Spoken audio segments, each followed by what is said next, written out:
Sir Chinky, nako, hirap na hirap ako mag-ipon. Paano ba talaga ang sikreto para talaga makaipon? Kung gusto nyo malaman, nako, panoorin nyo tong episode na ito. Nako, alam nyo, mag-ipon po ay di biro, maghapon pong nakayuko. Ay hindi, magtanim yan. Ganon din po, sa totoo lang. Ang dami po sa atin ang gustong mag-ipon, pero in reality, panay umpisa, pero nauuwi lang sa wala. Or if not naman, parating reklamo po natin, kulang nga sweldo, paano pa mag-iipon? Alam nyo, kung gusto nyo talaga makaipon, ang unang kailangan po natin gawin, baguhin natin ang ating mindset pagtungkol sa pag-ipon. Ito lang, para maunawaan nyo po, hahamunin ko po kayo sa itong pagkakataon na ito. Di ba naalala nyo pa ba yung pinakaunang sweldo po natin? Maliit o malaki? Maliit. Nung maliit ang sweldo nag-umpisa, na pagkakasya minsan may sobra pa. Nung lumaki ng sweldo, nagkulang na, nagkautang pa. Di ba? Kaya alam nyo, ito lang wag na wag po natin sasabihin na hindi natin kaya mag-ipon. Kasi meron sa totoo lang, pwede tayong magsimula sa maliit.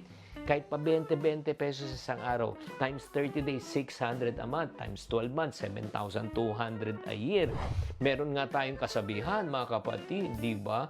Kung gusto, gagawa ng paraan. Kung ayaw, maraming, alam nyo na po yan, di ba? So, pangalawa po, gamitin po natin yung income minus savings equivalent to expense rule. Ang ibig sabihin niya, unahin muna natin ang pag-iipon bago gumastos. Huwag tayong gagastos na wala po tayong ipon. Kahit na, again, maliit. 5%, 10%. Kung anong kaya mo, doon ka mag-umpisa. Pangatlo, huwag na huwag po tayong mag-iipon na wala tayong financial goal. Kasi pag hindi natin nilagyan ng goal, tapos meron ka lang ipon, sabi ay, kain tayo sa labas, ay, may ipon ako. Ay, biyahe tayo, may ipon ako. Uy, may bagong gadget, ay, may ipon naman ako. Pero pag nilagay mo specifically para saan ang pag-iipon, doon lang natin gamitin. Pag sinabi mo, pang tuition fee lang. Pambayad ng utang, pambayad lang ng utang. At pang-apat po, bago tayo gumastos, alamin muna natin kung needs or wants. Unahin mo muna natin yung needs bago yung wants. Yung pangangailangan versus kagustuhan. Kaya kung gusto nyo matuto mag-ipon, iti-challenge ko na kayo sa 60,000 Ipon Challenge. Dito, mag-umpisa lang tayo sa pa 20-20. From 20, tatantusan nyo to, do 50, 100. Tapos nalagay nyo para saan kayo nag-iipon, start date, end date, di ba? Pag nabuo nyo, may 60,000 na po kayo dito. Nalagay nyo yung perang barya at perang papel dito sa loob.